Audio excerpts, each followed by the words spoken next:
So Lucas is not going to be able to make it tonight. I hate to hear that. Guys, we started. Well, thanks again for joining. I came up with this idea a while back about these roundtable discussions, and I thought it'd be a good idea for people could get in here and discuss battles and analyze them, and not break into some silly fights that we see over. My general's better than your general. My dad can beat up your dad. We see so often and stuff. And so far, it's been pretty successful. We've had a lot of great discussions and a lot of great people who've been involved in it. And I look forward to many more. Anything that you guys have a suggestion, tell me. I'm all for it. Bringing stuff in. So tonight, with it being Sharpsburg, we wanted to go back into that. The other night we talked about McClellan and McClellan's mistakes. Tonight I wanted to focus on some of Lee's tactical moves, but we're not going to keep it all to that. But the first thing that I want to bring up is something Tony Bateman said a while ago before he gets off, and I'd never really thought about this before. A point he made and about McClellan and how he was the heat he took. Tony, would you like to take it from there and explain the way you're feeling for that? Sure. Basically, what I was saying is McClellan gets a lot of flack for had any experience. Hold on one second, Tony. Hold on Go one second. I messed up here, and I had hit a button. Make sure I did this right. Okay, so it's now started recording, so I'll make sure that. Okay, so start over again. I wanted to make sure I had that. So go ahead and start with McClellan again, because I actually cut off when I did that. So that's fine. Basically, what I was saying is that McClellan gets a lot of flack for, not just attacking that day, all across the board with overwhelming numbers and overwhelming a force that he outnumbered, 2 to 3 to 1, depending on what time of day it is. But the reality is that before that day, nobody really in the Western Hemisphere, but especially in the Union Army, had any experience coordinating attack of a force that big. McClellan had over 100,000 men at his disposal that day. Nobody had ever done that. The only general in the Western Hemisphere, coincidentally, that had launched attacks of any coordination of an army that size was Lee himself during the 7 Days campaign when the Army of Northern Virginia was around 95,000 strong. And we know through history that was not the most coordinated day for the Army of Northern Virginia. So it's easy for us to say, well, McClellan should have done this. Well, McClellan was the best man suited for the job in that moment. And even McClellan did not have experience coordinating an attack on that grand a scale with that many men. And if you look at the battle, he did launch multiple attacks that were pretty good sized attacks. But up until that day, the biggest attack that had been launched in the Eastern Theater by a Union Army was arguably either First Manassas or Second Manassas, and neither one of them totaled more than 40 to 50,000 men.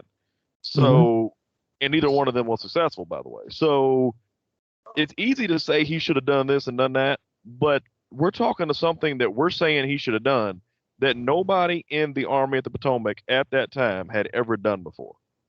That's a tough task to ask somebody to do.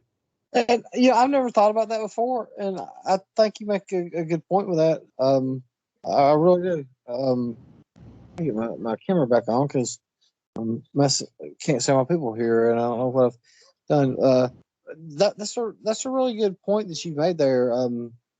Like I said, I've never thought about that before, and I think you did a good job of explaining that before, because nobody, like I said, nobody's ever never had a coordinated attack like that before. Right. Now, nobody had experience doing that. As far as Lee, though, let's talk about the attacks. let's start with mid morning. Would anybody like to start with that and give a brief synopsis of it? I'll admit I'm not, but so familiar with some of the Okay. individual attacks, so it All right. depends on That's where we're fine. at. We had mid morning phase and early, mid, and afternoon. Lee. Sometimes it's better to be lucky than good. And I don't know if this was a case that he was that lucky that he was able to correctly predict McClellan's next attack, or he was just good because he was able to shift his troops around to meet every attack. Right. And I mean, and he may kind of remind me of Bastogne, in Bastogne, Belgium, in that war when that took place. So I mean, I guess my question was that because of Lee's tactical brilliance or McClellan's ineptness? I would say, I mean, I hate to say it like this, but I'd have to argue the latter, and I'm not arguing the latter because I'm a Lee fan, but let's look at the track record. Chris, you like to use sports references, so let's look at them like sports reference. Yeah. Lee's body of work was obviously way longer than McClellan's because he was in command for way longer throughout the duration of the war. So let's think about this. Robert E. Lee on defense is kind of like Nick Saban in January. Kind of hard to beat. Okay. Yeah. Well, so but Saban now with that offense now, he's kind of changed. He reminds me of Lee when he's on the news. What I'm saying is, as somebody that's not an Alabama fan, because I'm not, but what I'm saying is that Robert E. Lee, the Army of Northern Virginia in general, but Robert E. Lee on defense, whether it be Antietam, whether it be Fredericksburg, whether it be in the wilderness, whatever it may be, he's a tough nut to crack. Lee, when you look at Lee tactically, offensively, and defensively, he was sound. So I'll give you that. And so it's tough. It's kind of hard for me. It's like when people say it's McClellan's ineptness. McClellan, quote unquote, not winning in the 7 days and quote unquote not getting a resounding victory in Antietam. That's the equivalent of somebody saying Kirby Smart is a bad coach because he hasn't beat Saban. Yeah, I used that the other. Well, I just used that a while ago in a post about this general performed bad because of this general had to save him. Well, how many times is and I'll use a sports analogy instead of that. How many times is your offensive coordinator had to bail out your defensive coordinator because he couldn't stop nobody and they had to start throwing the ball 40 times and outscore them? Right. Or vice versa. So I don't, think it's, could it? What if your defensive line coach made the wrong substitution? You know what I'm saying? Sometimes I think they get held wrong with that. So I see what you're saying that. Mark, do you have something you'd like to add about shit? You've been quiet in this. The one thing I can't get away from though is there's a lot of validity to what you're saying. But how do you justify that McClellan's got more men in reserve than Lee has on the line and he doesn't use them? Now I'm just going by what, and don't hold me any numbers. McClellan, from my memory, had around 90,000 men, at least 39,000. And I think McClellan only put half his army in the field to engage. Again, don't hold me on that. I wish William Satterwhite was here because he could name you the. I thought he said he was going to be here. Yeah, I did too, and I wish William would come on there. But McClellan did not use a lot of his army, a certain percent in that. And I like what Tony said because I never thought about that point. Nobody had ever done that before. And then sometimes I often think that McClellan maybe could have been a great general had he not went and been an advisor or observer during the Crimean War, and he's seen what rifling was going to do and the casualties that was being inflicted.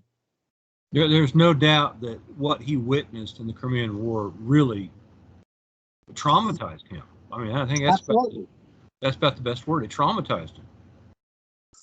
I mean, he's seen, he's seen what was happening. He knew when he came there and that how he's been just being destroyed. So I believe that had a great, profound effect on him, and that he loved his men so much he was not going to send them in to be destroyed on a fruitless attack.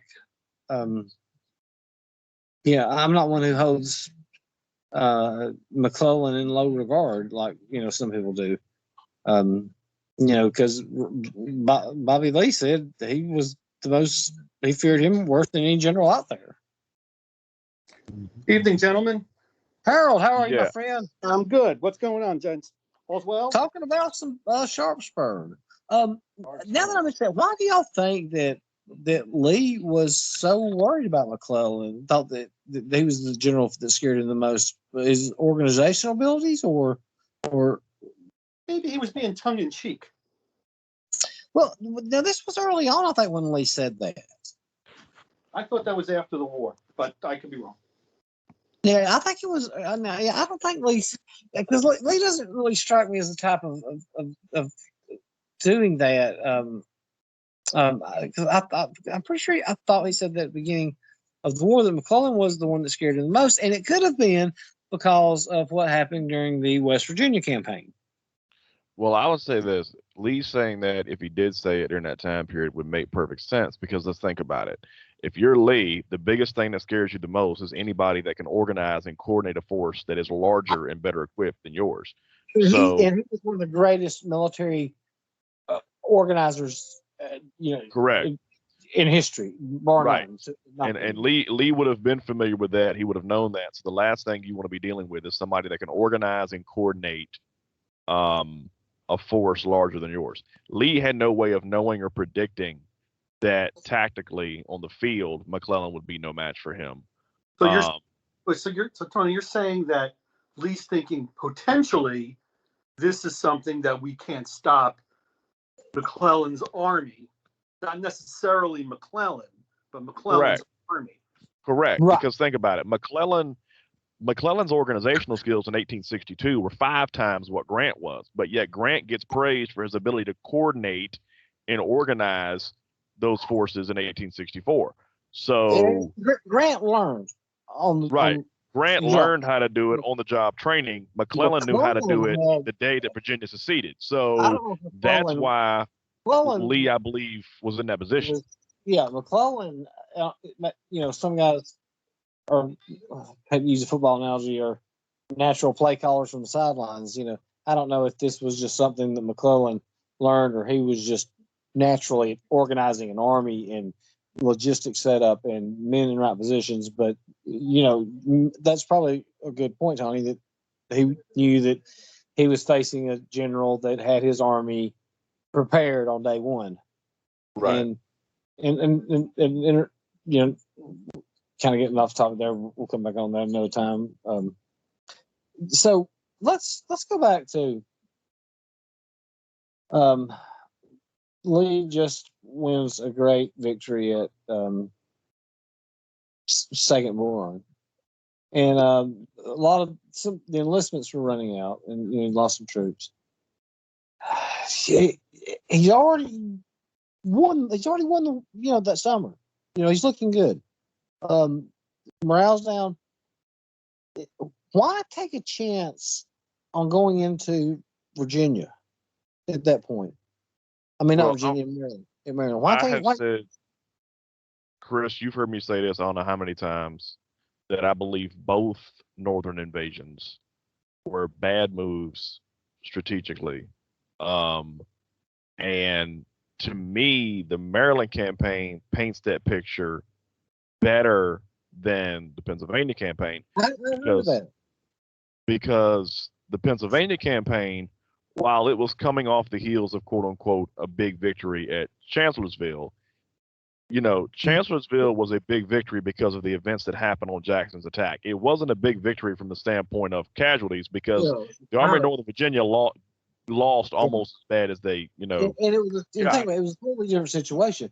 That they said the high watermark was 1863. No, 1862. You had Southern armies almost to the Ohio border, in Maryland. At Second Manassas, Robert E. Lee basically, TKOs half the Union Army with Longstreet's attack that on August 30th, and the reason I have always said in my mind that it makes no logical sense why you go into Maryland because, and I will say, I wish I could had the time, I'd write a thesis on this. Half of the Army of the Potomac was engaged at Second Manassas. The other half of the Army of the Potomac was still miles away. Literally, the biggest supply depot in Northern Virginia was there to be moved upon at Alexandria, which is only about a day or two's march away from Manassas Junction. Mm-hmm. And yet you cross the Potomac River and try to take the war into Maryland and think that you're going to get Maryland to secede or get some recruits. I don't understand that. Because guess what happens? You have just, whether you're Southern or not, what's your side, or you've just invaded my state.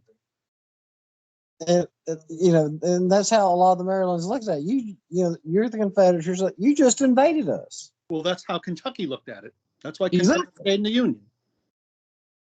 I mean, you want me to come on your side, and you're invading my state, and what are you thinking? Right. I mean, so I guess that's one thing. My logical thinking is, the Kentucky invasion, I think, was really a smart move because Lincoln said, about how important Kentucky was. The Maryland thing, and I'm thinking after you just had that, that devastating blow against Pope, it's late August. I disagree with Tony on that point. I mean, I agree the 63 move into Pennsylvania was a mistake, but I think it made more sense in 62. You just won a great victory, basically destroyed, you want to call it one half the army, but you destroyed an entire Union army.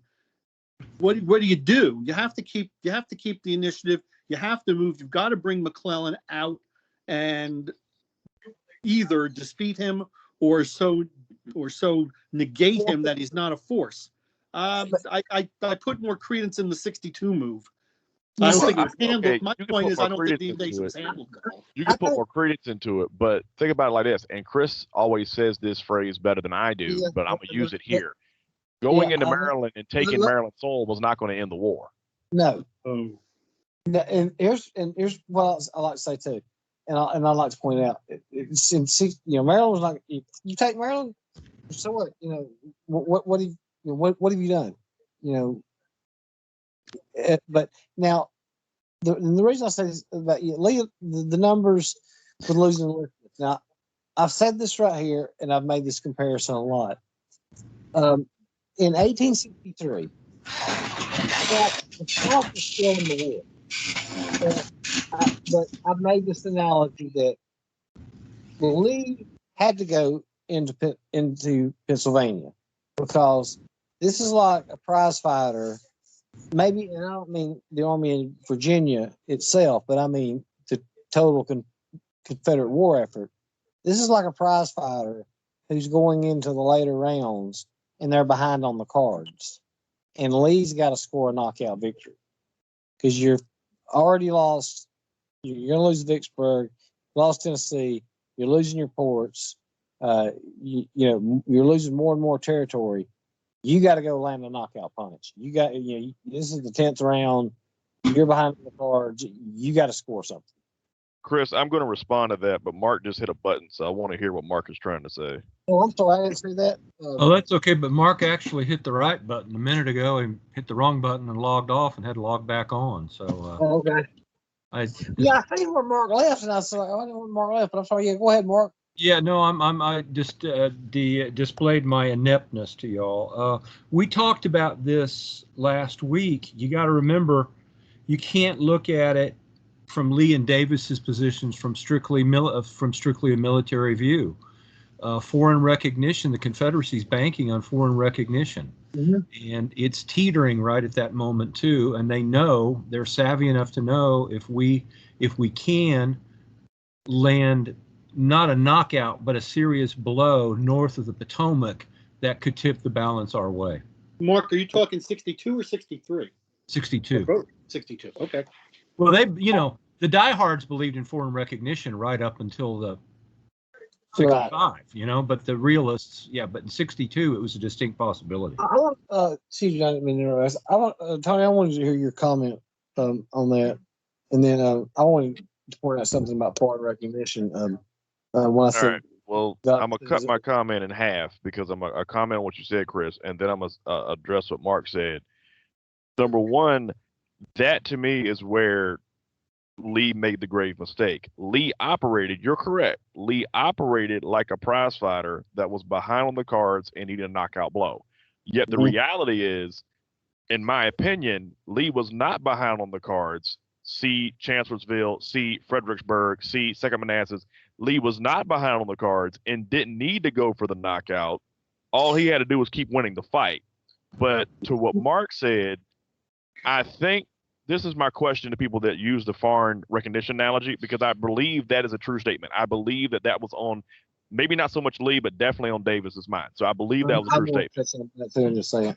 But what I want to know is, what were they going to do in Maryland? Even after AP Hill gets there, 50,000 men, what were they going to do in Maryland to get foreign recognition? Hold on, let me just respond one more time on that right there about the prize fighter.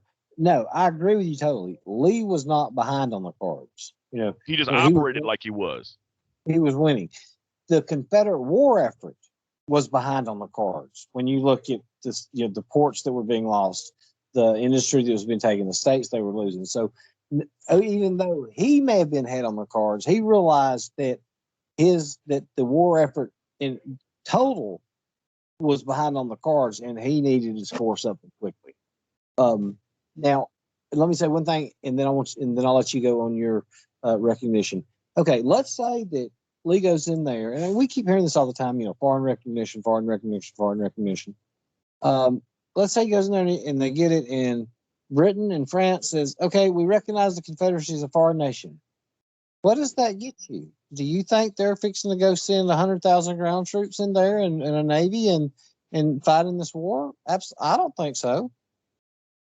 I agree. I don't think so either. It would have depended. I don't think foreign recognition does anything. Maybe it would have. It may have opened up the blockade. I think that's the biggest thing you could say. I think the blockade definitely, I think, gets opened up. Now, other than that, I don't know. Not that effective. It was not as effective as people make it out to be. No, it wasn't. It wasn't an end all be all. Right. But I mean, it might have been.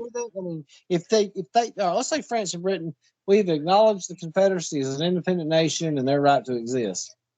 That's going to be it. They're not going to come get involved in that. So really, I don't think foreign recognition does anything. Well, it does several things. First of all, it opens the money. It opens up the door to loans, if not outright what we'd call foreign aid today, just giving it to them. It opens the door to a whole new vast line of supplies. They're not already getting that. I mean, you had, and also a lot of the question of just how much, would the North have put boots on the ground, to use modern terminology, would have depended on what condition Lee left McClellan in, assuming he'd won in 62 north of the Potomac. If they felt the North was real vulnerable, they might have actually sent troops as they felt there was something to be gained. Another thing I want to say no, and since this is a roundtable, we don't discuss this because I don't like it. The institution of slavery, I believe, would have kept France and England from getting involved. Another thing too, don't forget, besides foreign recognition, I believe Lee really, really, truly believed this too, that they were going to get 10, 15, 20,000 volunteers when they crossed into Maryland. They Yeah. did not realize that they were entering the you're right. wrong part of Maryland. But I Yeah, think we generally thought we're going to get a sizable number of volunteers flooding our ranks. Yeah, I agree with you totally on that. I believe that Lee totally thought that he was going to get those types of troops. And if he had gone into the Baltimore Eastern Shore area, he may have, but he went to the most strongest Union part of Maryland. Well, I'm okay. I don't think that was. This. I think those were icings on the cake. I think if you get foreign recognition, hooray! If we can get volunteers, hooray! He had to fight a battle because there was no. Once you've won at Second Bull Run, I'm going to use that term. Second Bull Run, Second Manassas. Once you've won there, there's no other option but to continue to attack. You're right. And the only place to attack is McClellan. And if you can pull in all those other things, well, again, it's icing on the cake. But he's got to get into a position where he's in a place where he can fight McClellan. It's the only left standing army in the East. He's got to inflict a decisive defeat on him. And from there, things snowball.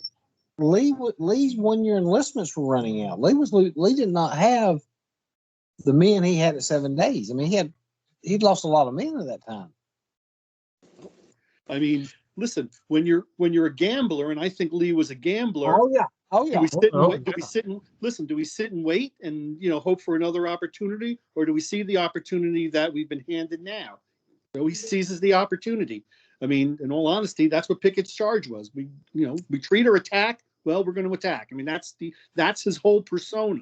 So I think that's the one thing that I've always admired about Lee, and you're people, so look, he was a gambler, and he was going to roll the dice, and I love that about a commander. And and you think about some of his battles that he won, and he rolled the dice. Hey man, he was 2 feet away, 30 seconds off. It would have been a complete disaster. Mm-hmm. Right. So sometimes it's better to be lucky than be good. Well, another thing too, the greatest generals always say it's better to be lucky than smart. Lee catches so much flack for Pickett's charge. If you stand there on the ground in Gettysburg and look at it, it doesn't look like the foregone conclusion we know it's going to be. It looks like a long shot. But remember, he'd been winning with long shots. Right. Basically all Gettysburg was the first time Dan Marino threw an interception. I mean, it was, I'm fitting the ball in a tight window. I'm fitting the ball in a tight window. I'm fitting the ball in a tight window because I have the arm strength to do it. And all of a sudden, boom, it didn't work. Mm-hmm. So one thing right there, I like that Lee said in the center they will break. He was right. They broke in the center. They didn't have enough men. I think the artillery bombardment being such a failure led to there being no chance of success. And that, sorry, we got off on sharp short. A member mentioned tonight, Judy Simpson, about Jackson did poorly at Antietam and was saved by Hill. What did she mean by that? Does anybody know? I personally don't feel like Jackson really did poorly at Antietam. I think Jackson did. I didn't know where she was coming from. I think Jackson did. Look, I mean, I don't like quoting the Hollywood movies because sometimes they're a little bit Hollywood-ish. But I love the scene in God and Generals where the guy that plays, I believe, Sandy Pendleton, looks at Jackson while he's sitting there drinking water and goes, "Do you think we can hold off another attack?" If you look at what happened at that battle, Jackson withstood multiple frontal assaults. And when the sun went down that day, his men were still in position on the high ground in their defensive positions. So, yes, Hill coming up did plug key reserves into places where they needed to be. But let's be clear, Jackson did not break. Jackson was not pushed from his position. Yeah, I didn't understand the comment at all. Right. So I didn't get that one either. And that's what makes Antietam to me in some ways one of Lee's, strategic masterpieces from a defensive standpoint is he was literally playing, we're going to plug this hole and plug that hole and plug this hole. And he's doing it, by the way, with roughly 50,000 less people. No, so tactical masterpiece. I mean, but because he couldn't. Well, I made a point tonight in football analogy, and I said, was that a tactical masterpiece by Lee, or was that ineptness by McClellan? Because I said, was that like the Super Bowl with New England? Was that the greatest comeback in history, or one of the greatest collapses, or is it a little bit of both? Everything is a zipper. Part of it is your masterpiece of how you handle your troops, and the other half is how you capitalize on the mistakes of your enemy. Every battle's like that, so it's both. Right. I guess the reason when I say and to your point when you said that yes, the only thing to do then is to attack. I agree with you. After Second Manassas, if I'm Robert E. Lee, I'm swinging with a right cross as well. Okay. Campaign season is still good. You're in late August. Okay. I guess my viewpoint is, okay, it is not that he should not have attacked and kept on moving forward. Absolutely. My issue is you're going into Maryland with 50,000 men at best. And the area, let's be clear, geography-wise, when they cross the Potomac River, both in 62 and 63, they are crossing it so far away from any major strategic Maryland city that you can't even make the argument that they're pressing towards Baltimore because they are hundreds of miles away from Baltimore. So I don't know. Let me interrupt you for just a second. I'm sorry to do that. Do I notice? Do we have the legendary Lucas Wilder here with us? I thought I saw it pop up, but if he's here, I don't know where he went. I am here. I'm just kind of hanging around, listening to what all y'all have to say. Okay. Well, Tony, finish yours and look. Let's get some of Lucas's inside. I hope y'all. I don't know how many of y'all have watched our bi-monthly show, but we have one every Friday night, 30, 45 minutes, and becoming real popular. So y'all check us out. Okay. Hey, Chris. Yeah. This is Tom. Hey, Tom. I had read, and I don't ask me where, but that it was after the war, and Lee was talking about Antietam, and of course he was saying that he could have beat the hell out of McClellan if he hadn't lost his orders. But what his basic point was that no, he was not. He was actually looking to go on into Pennsylvania. He wanted to get McClellan into an open area anywhere he could find him, and his plan was threaten Pennsylvania. From what I got from that. Okay. His plan was to get McClellan somewhere in the north because, of course, McClellan's slow. Lee had all the time in the world to capture Harper's Ferry, then move on up to Harrisburg, do all the things that he did later in 63. And then he was going to catch McClellan in a nice open area and just destroy the army and end the war. I mean, that was his real plan. So I don't think he was after. He wanted to get Maryland because he did think there were volunteers and that they were very much of a captive state that really wanted to secede but couldn't because of Union opposition. But he was really trying to end the war with getting McClellan way up north. He was not after land or trying to do anything in terms of keeping Maryland unless it just happened to be. So that's my 2 cents worth on that little piece. Well, I agree with you. So my question to that is, why Harper's Ferry in 62 but ignore Harper's Ferry in 63? What the heck was so important about Harper's Ferry that you basically send half your army when every man in 62 is needed? Why are you sending half your army to take Harper's Ferry? Well, he didn't have much of an army. He only had, some say 35, some say 38,000, and there was a big Yankees contingent behind him if he didn't take him out. I think. Let me remember something, guys. Because he has such a great insight in everybody's mind. I love listening to him. Lucas, we had a great discussion the other day on Second Manassas. Lee lands that great win. What's going on? What's in his mind now, man? What's he thinking? Lee has won a bunch of victories at this point. We have to remember he even though the 7 days can be called, he loses a whole lot of men. Can you say he actually won 7 days? He bluffs McClellan down the peninsula. Then he goes up, fights Second Manassas, one of his best victories ever, the Northern Virginia campaign, which we've highlighted in our discussions before. then he's on a roll. And he's still got that mentality that if he's going to defeat the Union Army, it's got to be when they're divided. So he's actually done this twice. He's beat Okay. McClellan on the peninsula.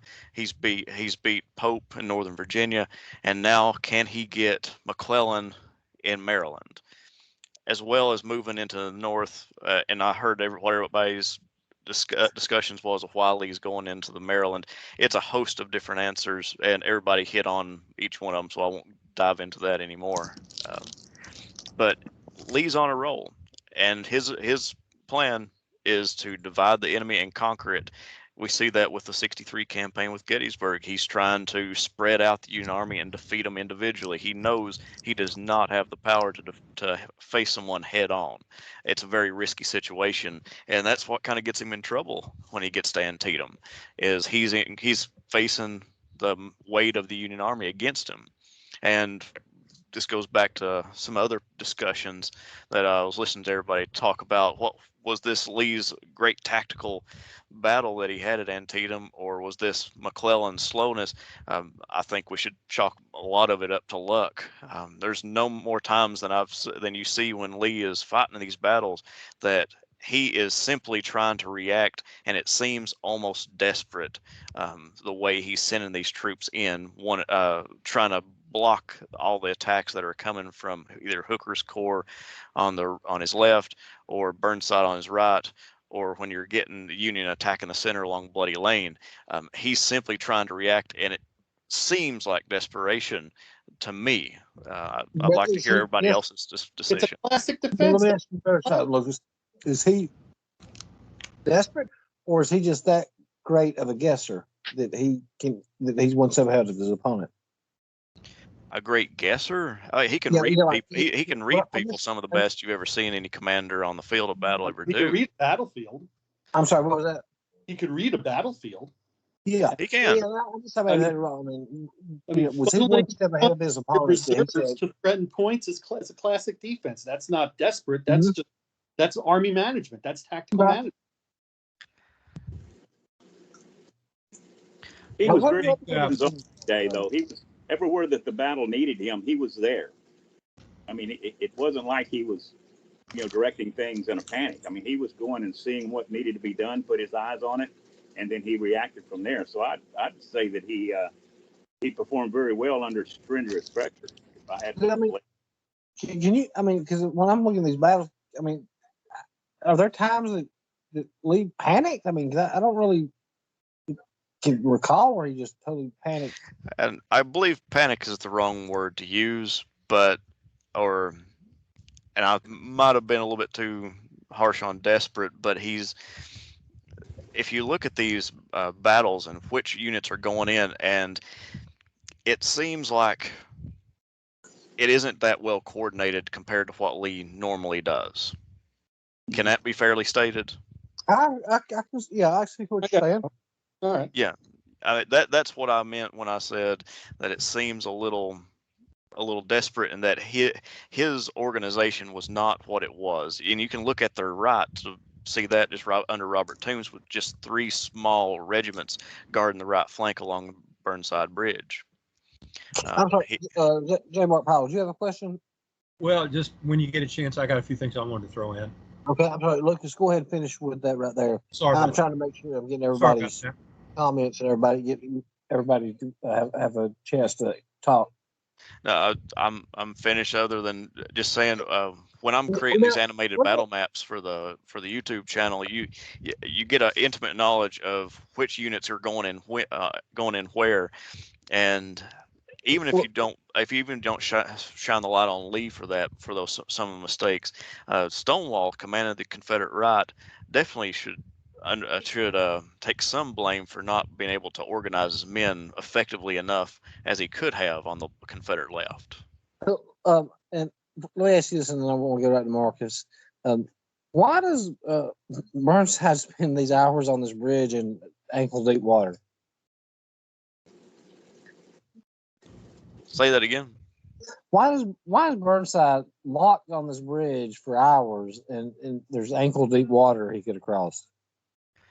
There's some fords along that creek, Many. but there's fords along that creek. But when you go to the battlefield, you see the towering bluffs that are over Antietam Creek that the Georgians actually have. There's plenty of places to cross over, but I think when you get into the fog of war, when you get these orders of take the bridge, your mind goes out, and his troops are searching for other locations. Okay. Rodman's division is going further to the south and to the west, trying to find a good place to cross. But you also got to remember, if you're going to move your men across in mass, you're going to be going through water that's going to be slowing them down, and they're going to be more susceptible to fire. Yeah, you could throw a whole bunch at them, but coordinating that, and that's going to be demoralizing on your troops as well. Absolutely, he could have. There's plenty of places to cross. However, getting those men to do that, and we see that when the 28th Ohio finds a ford and is able to outflank the Georgians under Toombs when the battle kind of turns for the Union at that point. I'm sorry. Why Okay, weren't Mark. those fords known beforehand? What the Mark, I mean, those fords should have been known before they even attacked. I mean, they should have had troops looking for fords across the river. Isn't that the first thing you do when you find a defensive position against, where you only have 3 or 4 bridges crossing a stream? You look for fords. I mean, isn't that the first thing? 101? Am I crazy? Possible. Mark, was that you or was that somebody else? Have you got a chance to speak yet? No, I just got 3 things I want to say real quick. First of all, Yeah. I want to I'm sorry it took so long. Please, No, that's all feel right. free to jump in. It's no problem. First of all, I want to know what the cat thinks. We haven't heard from the cat. Well, you mean Chaos? Yeah, there you go. This is Mr. Chaos, and he feels the Civil War is not really a cat-centric topic, so he takes very little interest in it. Well, cats don't take a lot of interest in a lot of things except cats. Exactly correct. Also, we were talking about Lee's stress level. I don't know if the sweat stains in that shirt, particularly late in the afternoon when the right flank gives way, I don't know if those sweat stains ever came out of that shirt. I mean, How there's some high anxiety. That's about as dramatic as it gets in the whole war right there, Yeah. And thirdly, Chris, you talked about Lee being a guesser, but we touched on this the other night. Remember, yes, he was a guesser, but he was an engineer. It was a methodical, logical.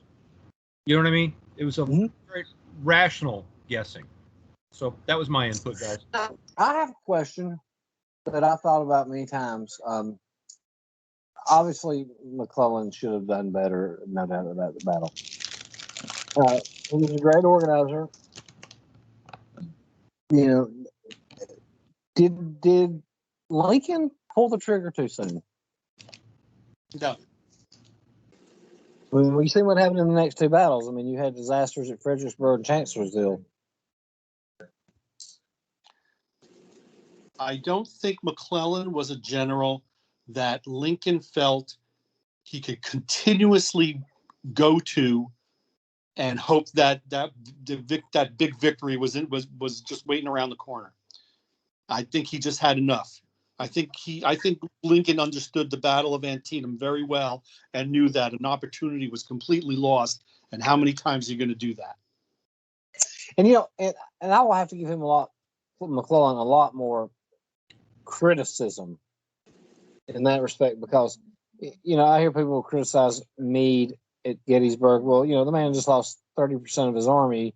He's chewed up, and now he's chasing Bobby Lee, who's waiting for him to make a mistake. In the back of his mind, he's thinking, I'm chasing General Lee, and he's waiting for me to make a mistake, and he's going to chop my right arm off.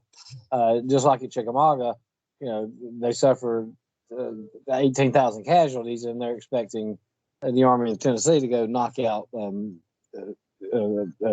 General. I can't think of his name. General Thomas, General Rosecrans. I mean, but McClellan, there's no reason he should not have pursued and destroyed Lee at Antietam. Yep. Well, I think to remember, McClellan was occasionally disrespectful to Lincoln. Oh, very much so. It's insubordinate. And Lincoln felt, look, I just can't talk with this guy. I can't work with him. And I think it was just enough was enough. Yeah, because Lincoln went to the field to talk to him. I mean, Yeah. and if I'm not mistaken, and maybe Lucas, you can tell me, did McClellan not even want to tell Lincoln what his plans were or what he wanted to do, and just I mean, basically he was the I'm military not dictator. I'm not the biggest McClellan apologist in the world, but I mean, outside of Meade winning at Gettysburg, name a Union general better in the first 3 years of the war in the East. I mean, McClellan, I think, and one thing too, I think it's important to understand. You say other than Meade, name a general In the East, as an Army commander, I mean, yeah, that's you know, so let's think. By the way, side note, Lucas Wilder, big fan of your YouTube work. Nice to meet you finally. Anyway, so I think one thing I that's hope you important guys to think will check about. our shows out, man. Y'all will love them. I mean, me and Luke, I don't mean to brag it, but me and Lucas are really His getting better. His YouTube stuff is awesome. Each week, me and Lucas are our shows, and you can ask him. I mean, they're just getting better and better and better. I mean, I hope y'all have checked some of them out. The biggest thing I think to look at also about McClellan's actions at Antietam that I don't think none of us have talked about, but I'm gonna go ahead and throw this out there. Y'all call me crazy if you want to. Chris has done it plenty of times before. Yeah. Number one, in September of '62, there is not this sentiment amongst the Union Army, especially its high-ranking officers, such as McClellan, that may have political aspirations one day. There is not this sentiment that we want to crush the South and bury it and burn it and cover it with ashes and piss on it when we're done. That sentiment didn't exist. You think there was that sentiment? You don't think some people had that sentiment, or? I think some people may have had it, but George B. McClellan at that time in 1862, I don't think was one of them. And so what you also have to look at is combine that process with the fact that let's still go back and put this in perspective. Let's act like that we're standing there on the battlefield in 1862. No commander in the Western Hemisphere had seen a battle that bloody in their life. These were men that were used to 1,500 or more casualties at the most, kick the Mexicans' butt, and keep on marching towards Mexico City. These were men that mostly had fought skirmishes with Indians. Okay. 8,000 men, 13,000 men armies. Right. So if you're standing there and you're McClellan that day, and you've been launching attacks all day long, okay, and you've suffered, 15,000 or more casualties. Yeah, you gave just as good as you got, but nowhere, your psyche is not prepared for that. You're not, the first thing on your mind is not, let me run across the Potomac River and do this again. That is not the first thing on your mind. And in that situation, for a general with political aspirations, which he definitely had, okay, and in September of '62, they were not necessarily looking to crush the South and burn it and bury it and piss on it, okay? And there were people up north, and this, remember, the sentiment up north of let's end the war and let these people leave, and really started coming into play between Antietam, Fredericksburg, Chancellors, those bloodbaths. That's when that sentiment really began to build. So there has to be a part of him as a commander saying, do I want to run across the Potomac River and have another one of these in about 3 or 4 weeks? The answer is emphatically no. Regardless of the fact that it may have ended the war if he'd have done it, that's not the first thing on, let's be clear, a political general's mind. They were not fighting a war of absolution at that point. They were in 1864, but they were not fighting a war of absolution at that point. And I think that is something that a lot of people don't look at. You just made a great point right there about political aspirations. And I'll get everybody's opinion, but of course I've got to get Lucas because he's my go-to man with he's like an encyclopedia. Lucas, do you think that in 1862 or 1861, when McClellan became general of the army, already at that point in the back of his mind, he was running for president in 1864? If not run for president, he definitely had political aspirations. The more famous story of him not liking Abraham Lincoln and showing that he let politics get involved in his military affairs was when Abraham Lincoln went to visit McClellan at his home, and he left him there for hours, not in his parlor, not notifying him when he actually got home. And when Lincoln asked his servant, where's General McClellan? He said, oh, he went upstairs. He didn't want to speak to you. So you just leave the president in Oh, your he said he parlor. went to bed. Yeah. I told him, he said the general went to bed. Sorry. No, and he's one thing I wanted to add before I forget it. On the subject of McClellan, I've probably become more sympathetic to McClellan over the years, especially understanding two things about McClellan, especially after Antietam. After Antietam, his troops are pretty beat up. They are bloodied, Absolutely. and even the ones that have not been in combat Right. are ragged. Their gear is worn out. He's sending messages to Lincoln saying, "Hey, we need more supplies," and he's not exaggerating. Commanders are going into their camps, into their soldiers' camps, are witnessing this. Some barely have anything at all. A good example of that is Chamberlain. Chamberlain makes it to the Battle of Antietam, and he doesn't have anything other than a gun blanket to sleep on, and this is an officer within the regiment. And so we can't be too critical of McClellan in that respect, that he was wanting his men to actually be equipped to actually go after Lee. The other one is this goes back to his tactics that he's using in combat. There's a recent book about McClellan that came out, I guess, about 3 years now, and it actually dives into a little known event in McClellan's life, which is that he was a Crimean War observer. Well, I just mentioned that earlier. Do you Yeah. think, I don't know if you heard it, but I I didn't said hear it. that I Probably thought that's why I brought it up. I sorry. hadn't heard it before.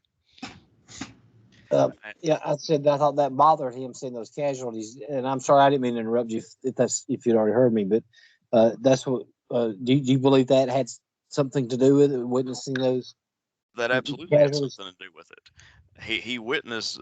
We mentioned that up until the Civil War, we don't have these huge casualties, especially in American history. But in Right. world history, we do see those kinds of casualties. And the Crimean War, even though it's kind of small but also big at the same time, it's traumatic for McClellan to see all this bloodshed.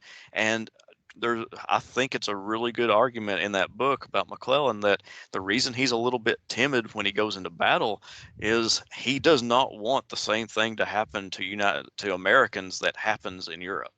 Do you And so- think he would have tried to? I know he's going to do that.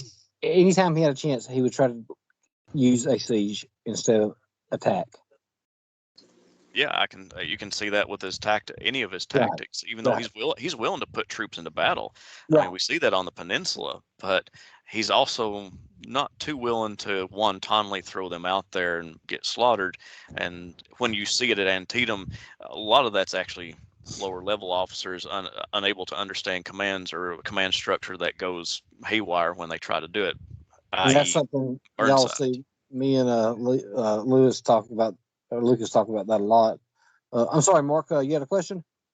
Lucas, I agree with what you say, but I just want to add two caveats. Yes, he was begging for reinforcements, but he'd been begging for reinforcements practically the minute he left Washington to go to the peninsula. Lincoln had heard begging for reinforcements all spring and all summer. So it kind of, by that point, had almost reached a little boy that cried wolf as far as following the War Department's ears and Lincoln's ears. I can't agree more. Can't agree more. And secondly, yes, you were absolutely right, Lucas. They were in terrible shape. But Lee wasn't any better.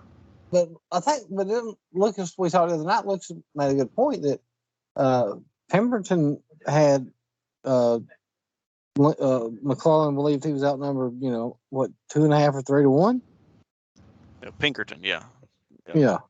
Alan Pinkerton had him convinced that he was completely outnumbered. Oh yeah. The other thing, Harold, you had a question, Harold? Yes, Lucas, I think that the points you made were actually, a lot of it was absolutely correct. And so to take that to Chris's earlier point, then I think Lincoln waited too long to sack McClellan. If all those things are true, then he was definitely not the man to be in charge of the Army of the Potomac. However, and I've mentioned this earlier in the group, do you think McClellan would have been better as being retained as commander in chief, but having someone else in command of the Army of the Potomac? Maybe as a general in chief, he would have been in a much better position, away from the battlefield, but able to still, move the men around. General Halleck's position? Yeah. Yep. Well, I mean, but is he going to do better than what time are we talking about? I mean, is he going to be better than Grant when Grant took, to the field? He should have been retained instead of Lincoln demoting him and making him only commander of the Army of the Potomac. Leave him as general in chief. Find somebody else to command the Army. That's what I'm saying. Leave him as general in chief and put another commander in. Okay, I see what you're saying. Mm-hmm. Well, what was your opinion, Lucas? That's a good question, and I really have no good answer, honestly. If McClellan would have been a better, general in chief than anyone else, Halleck, even though he had a lot of faults, wasn't horrible at his job in some respects. I mean, him and Grant had a bunch of problems, but there's some. I think it's John Marzalak, who I worked for at the Ulysses S. Grant Presidential Library. He is actually a decent fan of Halleck and points to him actually as the one who's able to get these supplies and all this troop movements in order for Grant and McClellan and Pope, all these commanders. I really don't. I've never thought about it, so I don't have an opinion right off the top of my head whether McClellan would have been better. I have to say apology on that because I hope you guys will start if subscribe to the YouTube channel. I'll hit Lucas with questions that's probably unfair because Lucas will, that he's probably never been asked before. I feel bad about that sometimes. So I have to take 30 seconds. Think about it. Well, sometimes I've asked him questions, and Lucas said, I've never thought, and I'm not taking anything away from him because the man's the most knowledgeable person I've ever met on the Civil War. I can ask him anything, and he gives me an analogy, and I'm like, wow, man, that's just awesome. And we've covered. I think we did the wilderness. Now we did a series on Hood. We did the politics of Kentucky. We have a special one that we can't tell y'all right now because we haven't got the information yet. But I think it's going to be very enjoyable when we first want to finally get that done. Well, I have a question I want to pose, and you guys can jump in however you want. Lucas, Chris, anybody, doesn't matter. We've talked a lot about. I want to hear y'all talk now. We've talked a lot about McClellan, what he could have done, what he didn't do, why he did it, why he didn't do it. I think a lot of times the best way to answer a question is sometimes look at the opposite side of the coin.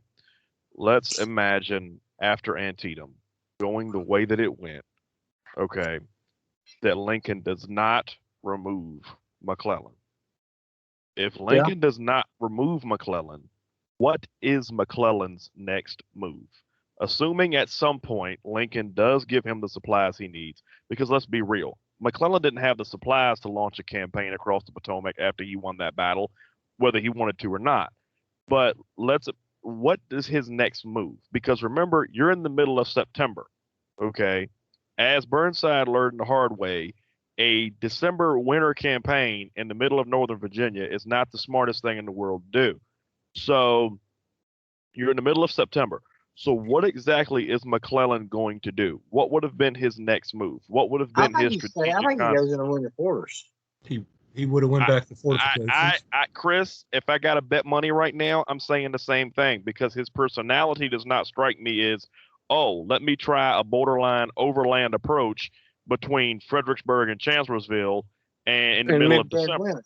I don't see that. That was crazy. I mean, that was crazy. I mean, Yeah, I think he goes into winter quarters, and that's why my thing. I guess I was getting with Lee is McClellan goes into Lee's court. After that, Lee's just won Second Manassas. Let's pump our chests. We've just beat you. We've sent you into winter quarters. We've won the war. Make it. I think going after him was just a huge mistake that was counterproductive. Right. And I think with somebody like McClellan, because of their personality and they think multiple steps ahead, sometimes it makes them move slower, but they analyze and think multiple steps ahead. I think that you're right. I think McClellan goes into winter quarters, whether it be in Maryland or somewhere in Northern Virginia near Alexandria or whatever. He goes into winter quarters. I think Lee does the same thing. All right. And at the very least, you probably save 15,000 Union lives because Fredericksburg don't happen. Fredericksburg doesn't happen, and then we don't know. If Fredericksburg doesn't happen, then you've got McClellan, who's probably still in charge at Chancellorsville. He's got Lee trapped between, what happens then? Lee's trapped between a force twice his size. Right. Well, see, the only reason Lee was trapped between that force is because of some of the events that had happened 6 months prior. Right. If McClellan's in a different place, you're looking at a different campaign. What I think would be very interesting to look at is, idleness in a war causes politicians to talk. If the last thing, and remember when Congress does their thing and they go into session and all that kind of mess, if the last conversation for people to talk about is Sharpsburg, what is the political climate, both North and South? And what is Lincoln's cabinet talking about if we're not fighting in the East, at least, between, say, late September 62 all the way up until early spring of 63? Because the next major battle in the East is Chancellorsville in May of 63.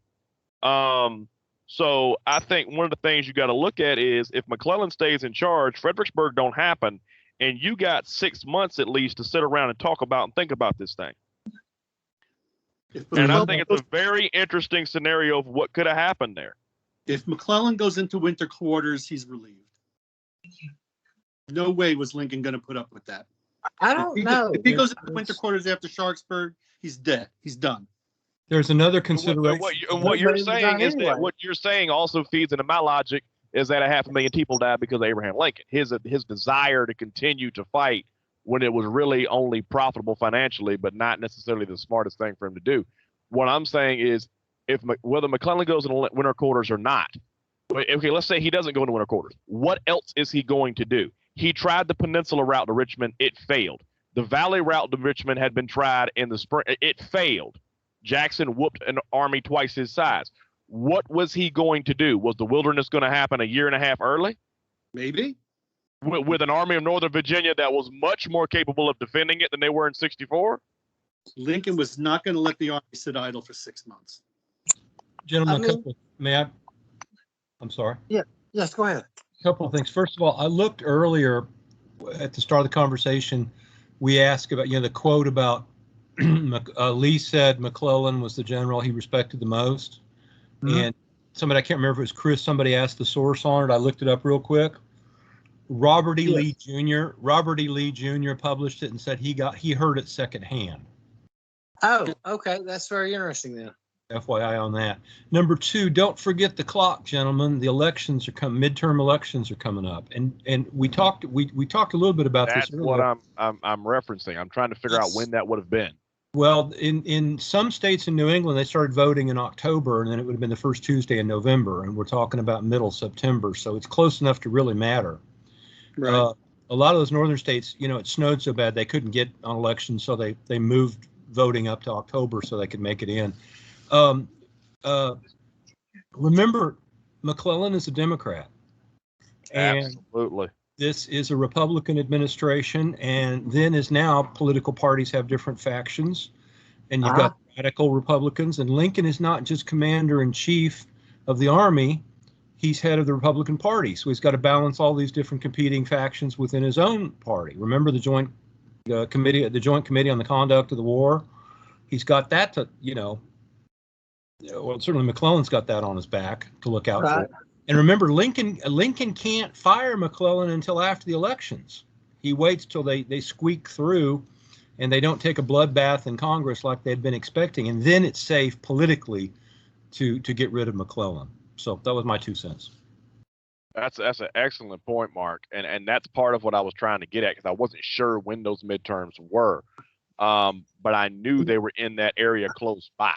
Mm-hmm. And absolutely, the fact what you just said, Lincoln waited till he was politically secure to fire McClellan. Then the argument to me must be made that McClellan's actions immediately following Antietam had to be just as politically influenced as Lincoln's actions were in firing McClellan after the elections. You know, somebody, I don't remember if it was you, Tony, but somebody earlier wondered whether McClellan was interested in running for president before this. Yeah, that's what I said. Was that already in his back of his mind? You can by God bet he was interested in running afterwards after he got fired. Oh, yeah, he was interested. I'm sure of that, but I wonder if he was already sitting there in his mind going, you know, I win this right here and I win this war. I'm coming up here. I won this war. Abraham Lincoln didn't win it. Chris, you know politicians like I do, and there's not a one of them that's not, when they're shaving and looking in the mirror in the morning, not quietly reciting their inaugural address to themselves. You know? And so I'll go a step further with you. Little Mac. I'll go a step further with you. I think he was thinking about a presidential election. And the reason I say that is because look at it this way. If you're with because back then military heroes, you know, military generals, look, we've seen Zachary Taylor, we've seen Andrew Jackson. They had seen men go from They've seen men go from military general to president time and again. So I believe before the Civil War started, he may have had serious presidential thoughts. Well, maybe, but remember he had already left the army at that time. Exactly. Right. So I would think they would most be, you know, and some of the, like, I don't, let's just say, for example, that the Confederacy won the war and Lee's in great health. I don't think there's no way he would have ever accepted the presidency. No, I don't believe he would have either. I got to disagree because he revered, and that is the right word, he revered George Washington so much he would have seen himself in that role. But see, I think he would have.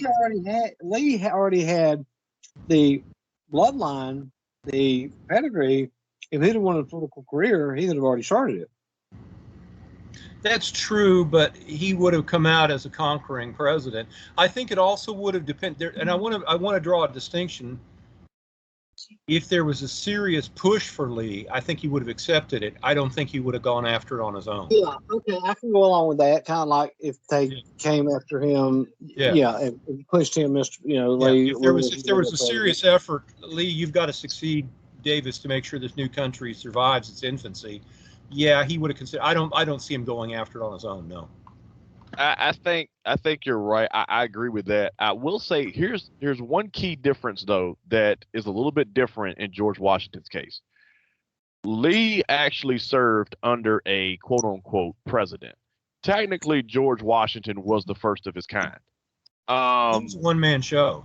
Right. And when I say it was a one-man show, there wasn't really necessarily a quote-unquote president. I mean, you can argue what John Hancock was all you want, but there wasn't really a quote-unquote president when George Washington was serving as commander-in-chief. So Lee, the only thing I think that may have stopped Lee from doing it, and let's be blunt, unless they win the war sometime in 62 or 63, remember, Lee's dead 5 years after the war. So his health, if the war would have lasted to 64 to 65 and they'd have still won it, his health may have forced him not necessarily to accept it, even if he partially wanted to. That's what I'm saying. If he was in perfect health, top of the game, would he have accepted it if it was given to him? There's no doubt that stress of Petersburg and the Wilderness Campaign, that had to have just really hastened whatever the heart disease was. Right. And I don't know if y'all have ever looked at what they believe his heart disease was. I've heard heart attacks and stuff like that. There was a lining around the heart that they say was swelling that was causing his heart disease. Yeah, I've never really. I mean, I've heard different things, but one person, by the way, since we're kind of off topic, but we're talking about it, one person that if they would have survived the war and the South would have won the war, if you tell me that Jackson wouldn't have got a lot of votes, I don't know if he'd have won it, but he'd have got a lot of votes, especially in Virginia. Dear God. Well, he that wasn't man, anything in that Virginia. man was near about sanctified before and after his death. I just don't know if Jackson would have wanted that. I think Longstreet would have had political. Longstreet ambition. probably would have been the one with more of the aspirations, and I think Longstreet would have, without the aftermath of Gettysburg and whatever you want to call it and stuff like that. If the South wins the war, I could easily see Longstreet getting an endorsement and winning it. Yeah. And it's kind of look some just like some other things. So just hypotheticals here playing around. Generals. I believe his personality, because the things I've seen of his almost backstabbing ways and wanting to rise, I think Early would have had some kind of political ambitions. Right. I mean, he was a politician before the war began. He was a state delegate from Franklin County. So he was a prosecuting attorney too. Right. And y'all I know we're not supposed to mention works of fiction, but please just let me have this one dispensation. Harry Turtledove's Guns of the South, where after Davis he has Robert E. Lee running against Nathan Bedford Forrest. Really? Yeah, that's brilliant politics. You've got Lee, the gentleman, Forrest, the Western self-made man. That's all. It's a beautiful political. I've got to find this. Tell you probably love just the premises. The first story, alternate history I ever wrote, it was called Southern States of America, and it's after the Confederacy wins the war. They had their 11 states, and the northern states, they're like the Virginias, the Tennessees, stuff like that. They're moving more toward an industrial economy, while your deep South states are still in your agrarian and slave states. The states of Alabama, Mississippi, Georgia, Florida, South Carolina secede. Lee is the president of the Confederacy, and so he's the the father of his country. The president of the southern states of America was Longstreet. He's from Georgia, and Pickett was the commanding general for Lee, and Armistead was the commanding general for President Pickett in the South. Yeah, your imagination was running wild at that point. And I'm a fictional author, and that's. You would have to. Your heroin phase, wasn't it, Chris? It was, huh? That was during your heroin phase, wasn't it? The details of it. It was one of those.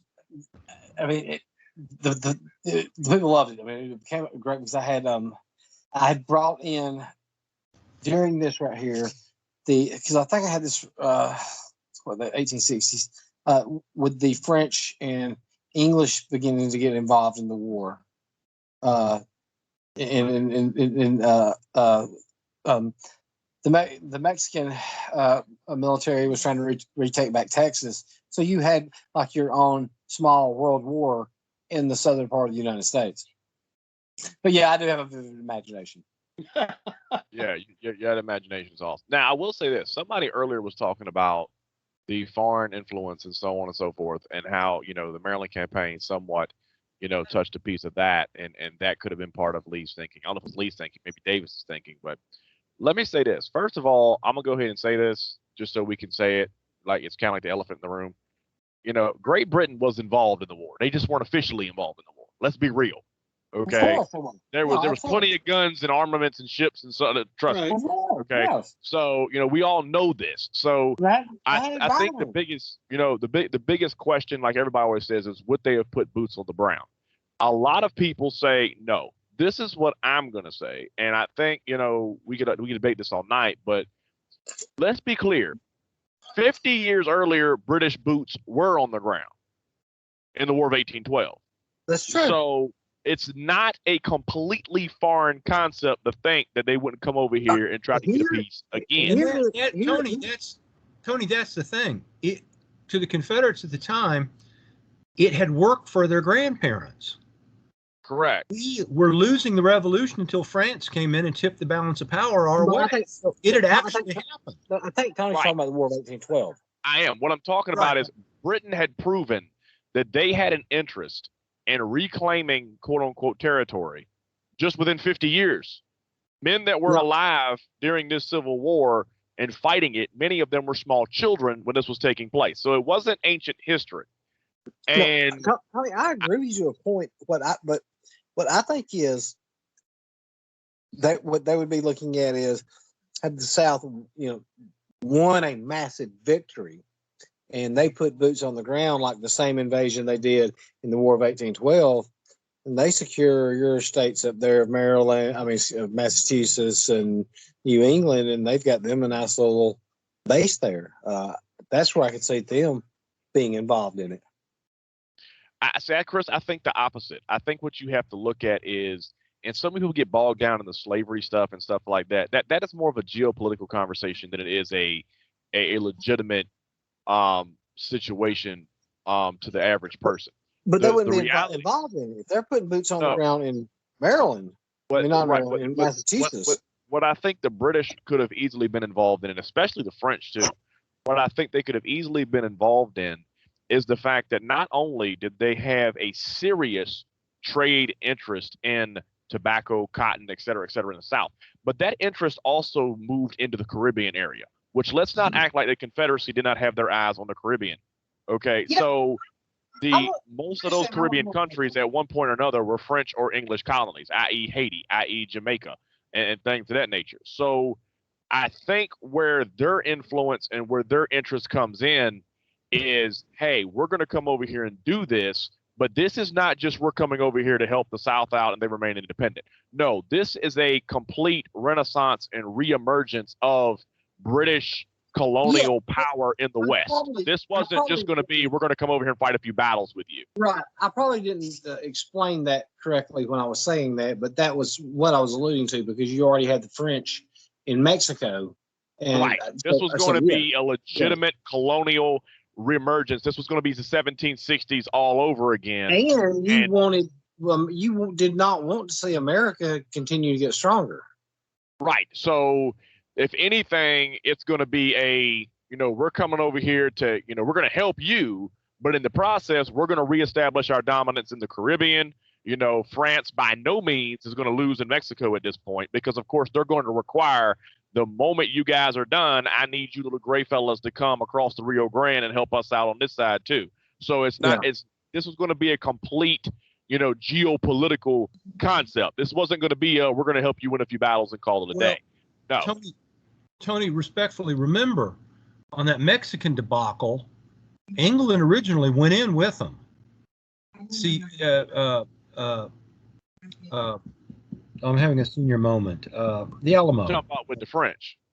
Santa Anna had borrowed a bunch of money from England and France, defaulted on it, and so Napoleon III talks the British in and says, "Okay, we're going to seize Veracruz," which was the New York City, Mexico at that time. Yes, their loans. Right. So the Brits go in with them. The French are driving it, and the French realize real quick. The Brits realize real quick this is going to be a disaster, and they pull out. But Napoleon III bullheadedly plows on, and it ended up being a disaster, and a very costly disaster for France. But earlier, somebody at the start of this conversation, we were talking about intervention, and they said it was unlikely Britain was going to send boots to the ground, put boots on the ground. We all agree that pretty much the naval blockade would have been raised. But as far as Britain actually sending troops to the ground, remember, Lord Palmerston and the Trent Affair ordered 25,000 troops in Nova Scotia, and 10,000 of them made it. They stopped. They were. I've always believed there would have been some boots on the ground. Lucas, I'm 100% with you on that. Because I want to say this right here. If it went to a point where they're going to go in there with their Navy and they're going to have a naval war I firmly believe that there's going to be boots on the ground. I mean, I just don't think you're just going to stop there. I mean, I could be wrong. You said something right there. I want to touch on. I want to ask Lucas's opinion on this. I've heard this for so many years about this. I forgot what they call it. This Confederate grand plan of having slavery spread all through South America and Southwest United States. And I look at the population at the South End, the slave owners. I mean, is this just some high in the sky thought? Because where are you going to get all these new slave owners to go move away and acquire slaves and set up this? I just don't see where you have the men to do this. And why are you going to leave your plantation that you have in Mississippi and move to Bolivia? I just don't know if I buy that whole argument. Lucas, what do you think on that? That is not any pie in the sky mentality. The Southerners, particularly Jefferson Davis, is wanting to expand into the Southwest, into New Mexico and Arizona. This is while he's Secretary of War. Okay, I understand that. So he's wanting slavery to expand that way. What we see is a series of private individuals that form together filibusters, which are people that are going into the Latin America, take over those small countries, establish a government there that might be eventually annexed into the United States. And it's supposed to be the Golden Circle. It's supposed to go from Florida up through Louisiana, down through Mexico, Latin America, then go to Cuba. Do you think they would have annexed them into the Confederacy? Well, the intention was to annex them into the United States as Southern. This is before the war ever begins. And the focus of that Golden Circle is supposed to be New Orleans. That's the intention. And that's what a lot of these politicians have in mind, especially once these slave populations, like in South Carolina, where the slave population outnumbers the free population. They want a way to get slaves and disperse them because they are still very much afraid of what happened in Haiti, of a slave insurrection occurring. And so that is the intention. Will slavery pick up in these other areas? It's possible. We will never know, but that was their intention. Maybe I'll rephrase that question. This has been a great fun. Appreciate the invite. This has been great. We'll do it. Yeah, we'll have more. Thanks a lot for coming in. Yeah, yes, sir. Look, but maybe I rephrase that or phrase that question wrong. I do that sometimes. I said that about pie in the sky of that right there. Are they really wanting to go in and set up these plantations in Bolivia, the Confederate government? I mean, or South America. I mean, you're doing that to spread out the population of the slaves you already have. I'm trying to follow the reasoning of what they're doing it for. Chris, I think I know what you're trying to say. Give me about 60 seconds here. All right, because I think I know what you're trying to say, because I look at it very similarly. What I think Lucas is saying, because I'm familiar with the Golden Circle concept and what was being talked about, and what I think you're trying to say, Chris, is this. Let's look at it this way. We traditionally today have a tendency to look at slavery as a racial thing only, as an ethnic thing, as a black-white thing. But at that time, slavery was more of a class, money, system concept. So think of if you're a South Carolina plantation owner and you have 1,500 slaves or whatever it may be, okay?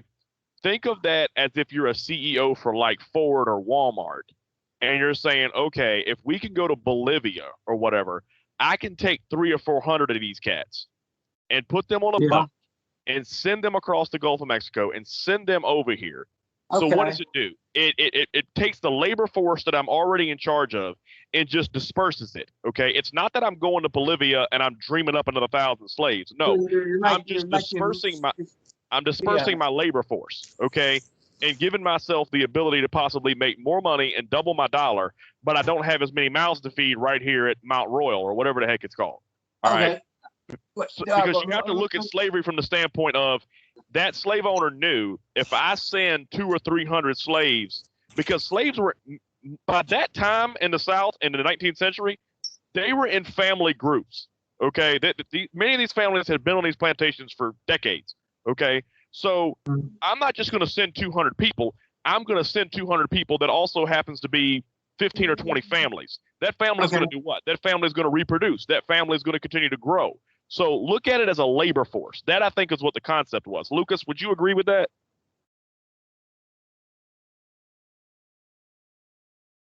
Lucas? Sorry, I had trouble finding my unmute button. So, yeah, that's part of the mentality is you are dispersing that labor force. And again, it's to make more money. And it's also that constant fear of that Haitian Revolution that could emerge again. Here's my question. I forgot to ask it twice. It kept slipping my mind when I was thinking about this. Okay. The Confederacy secedes, my thinking is looking at it, you got a lot bigger fish to fry right now than to think about sending slaves to Bolivia and setting up, a colony there. You got bigger problems to worry about. So that's why I said the pie in the sky thing. I mean, I think you need to be focusing on winning this war before we start thinking about focusing on, dominating South America. So, I mean, that's what I say. Is this just a handful of people who are thinking about this? To us, it's a pie in the sky, yes, because we know, well, the first thing you had to do is win the war. But I think what Lucas was trying to say is it wasn't a pie in the sky thought pre-Civil War, as in when Jefferson Davis was secretary. It wasn't a pie in the sky thought then, especially after the United States basically drove militarily all the way to Mexico City and did so quite easily. It wasn't like it was a difficult fight. No, not at all. I think that's what Lucas is saying, and to that point, I agree. It's a pie in the sky thought in 1861 or 1862, but it is not a pie in the sky thought, say, in 1850. It's not a pie in the sky thought then. Okay. I say that because you had, I understand where you're going with and I think a lot of people mistakenly take the views of many of the Confederate high command or brass, if you will, or politicians, and they take their views that they had 10 to 12 years prior to the war, and they try to tie them to the Confederate government and say, well, this is what they would have done. Well, they may have if they would have won the war, but at that time, that was not the priority.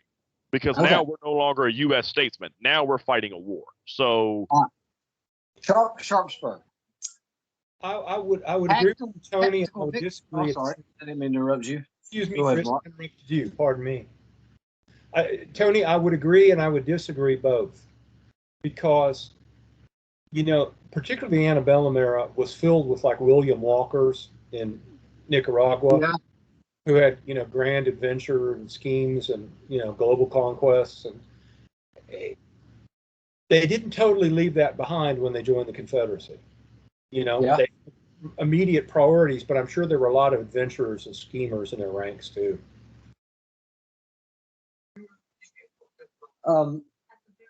That's a good point. So it was going almost an hour and a half. Okay. So my four guys here.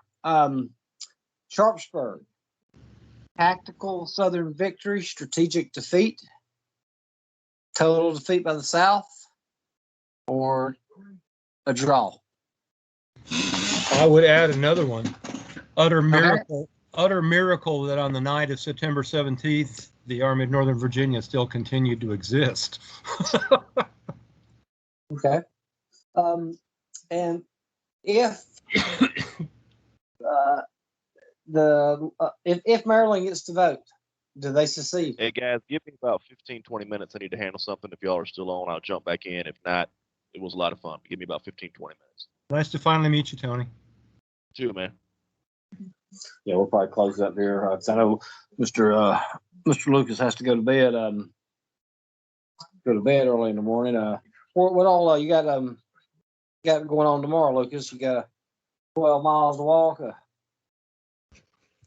Actually, I'm gonna be teaching tomorrow. I've got to get Lincoln being his corporate lawyer self. I married him last week, and now I've got to get him to be his corporate lawyer, and he'll be a corporate lawyer for railroads, companies, and he'll even have to sue the railroad company that he worked that he defended in court because they won't pay him. So I'll be teaching tomorrow morning. When we cut this, I'm going to message you for just a second because I want to ask you something. Sure. One thing I wanted to bring I'm up. sorry, I We didn't- talk. I didn't- Yeah. No. We talk about Sharpsburg on September 17th, but we miss a very important moment in Civil War when we think about September 17th, and we only think about Antietam. And it's the surrender of Cumberland Gap, or the evacuation. Sorry, not surrender. The evacuation of Cumberland Gap. Yep. The Union Army has held it for 3 months at that point, from June until now September 17th. On the night of September 17th, the Union Army plant mines into the roads along the cliffs, blew up their ammunition depot. They explode the mountain. The quote was that the mountain shook as if like a toy in the hands of a giant. I mean, it's amazing visual if you can imagine that those huge explosions, and it delays the Confederates enough that they're not able to follow the Union Army that has evacuated Cumberland Gap. Somewhere around 12,000 men of the Union Army are heading towards the Ohio River because it's an extremely dry fall. They are subsistent on nothing but some berries that they find and stagnant water they can find in puddles. I mean, it's a very difficult drive, but once the Confederates are able to capture Cumberland Gap, that just sets up the even more kind of a more of a momentum that the Confederacy is going to have once they go into the Kentucky campaign. Our next show's next Friday, right? Yes, next Friday. Well, tomorrow night sounds like a good discussion for that. Then I will be out of town again after I get done teaching. I'm heading out of town again. I would though, absolutely. I can't do that without you because I mean you're my expert. My legend, my man. So I'll have to think of something else we can talk about. And Mark, when we cut, I want to message you because I want to talk to you about something for just 1 second. Hey, Chris, I've not been ignoring you. I know you're a busy man. I give me 1 more week. Stuff has popped up this week. I've not replied because I kept thinking every day, okay, I'll know tomorrow and then I can message him. Well, let me just get through next week and then I'll find a date and I will make it happen. But please know I'm not blowing you off for jerking. I know you're not blowing me off, and it really wasn't about scheduling. It was about something else. Okay. Something else I wanted to know how about conducting them really. Sure. Because I got some advice and I just wanted to get your advice on it. Sure. I think we've been covered a lot. I don't really have anything else to add. I mean, was there anything I'd like to say? I mean, I think we went pretty good.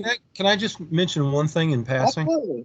Absolutely. You touched on something kind of in the welcome or introduction or whatever you want to call it about how these discussions are more civil than the discussions online. Well, and I think it just goes that some people will say on social media what they'll never say to your face.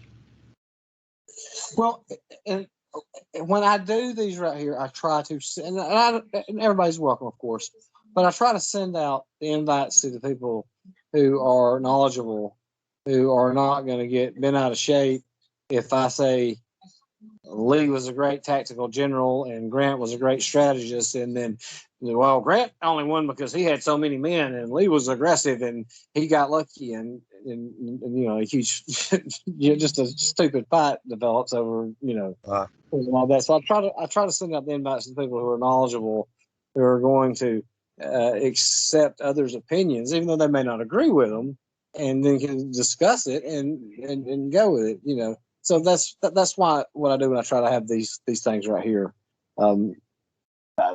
That's just my thing. That's why I'm about the certain people that I do. Like I said, everybody's invited, but I'm not going to let something like this turn into a free for all, screaming and yelling. Good for you for not letting it happen. Well, I mean, this group is when I started this group, John, I don't know if y'all know John Needham. He told me that I needed to pick a pro-Confederate or a pro-Union side. I believe everybody knows that I'm leaning towards the Confederacy. Yeah, but I try to be as unbiased as I can. But I told him, I said, no, I said, I can. Why can't I have a group that has both Northerners and Southerners and we talk about the war? And he goes, well, you'll fail. Well, it's been 2 years and we got 5,000 members, and I think we did okay so far. So I'm happy with the way it's turned out, and I'm going to keep going. If I wanted to watch a bunch of crazy people fight with one another, I'd hang out with my in-laws. And that's one thing that I think when I seen in these groups, okay, and I served in the Army, and I would see these groups and some of these admins, and I would see these people come in there, and I said this at the beginning, where they were just absolutely just cussing and talking to people and I was like, that's not going to happen. Things are going to get heated, and that's not necessarily a bad thing. That's healthy when we have heated conversations. But I'm not going to let somebody sit up here and, call somebody every name in the book and talk to somebody like they're a dog, for something. We had a member the other night. I'm not even going to mention her name, but this certain lady, was having trouble spelling, and this lady makes a comment towards her and was a very rude comment, and me having somebody has problems with dyslexia that I have to work hard to make sure I do things right. It doesn't bother me, because I ain't got nothing to prove to anybody. But for that 8-year-old kid who's afraid to post something, that's what I think about. And for this woman to go after a woman who just suffered an 80-year-old stroke and misspelled a word, I unloaded. And I mean, there is such a thing as righteous wrath. Yes. I mean, I did. I don't know how many y'all caught that the other day. I made a full apology to everybody in the Killer Angels. There was a guy that his son had worked out at the cleaning some graves for the Confederate veterans or whatever, and so they was going to give him a reward, and it was like a $20 book or something. Well, he wanted the book about the boy hero of the Confederacy who got hung or something. So the guy makes a post about, is there a pro-Confederate book, asking about this guy. Well, I start seeing all these comments. Oh, you're indoctrinating him in the clavern at the young age and attacking this guy and attacking his 10-year-old kid as a Klansman. And after a few times, I said, why don't you let this go? And then the last time, I mean, the two comments came out calling this kid something about a clavering in his white gown because he wanted to read this book. I felt like I had two moderators actually had to step in because I felt like Nick Saban being dragged off the football field after I went off to officials because I was just so irate that if we've got to the point that a 10-year-old kid can't read about a Confederate soldier, then we've just might as well not talk about the Civil War at all. I mean, Chris, I've got a conference call for this campaign I'm working on coming up here in 4 minutes, and I got to go to the bathroom before then. But we will get together and talk. Okay, buddy. Yeah, I'll talk to you later. Okay. And enjoy your conference call. Thanks again for hosting. Appreciate it. Hey, and we're gonna do these some more. Okay, bye. I'm cut this right here, and Lucas, I'll just message you on Messenger. That sounds good, buddy. All right, man. Thanks, guys. Let's see here. Let's see here.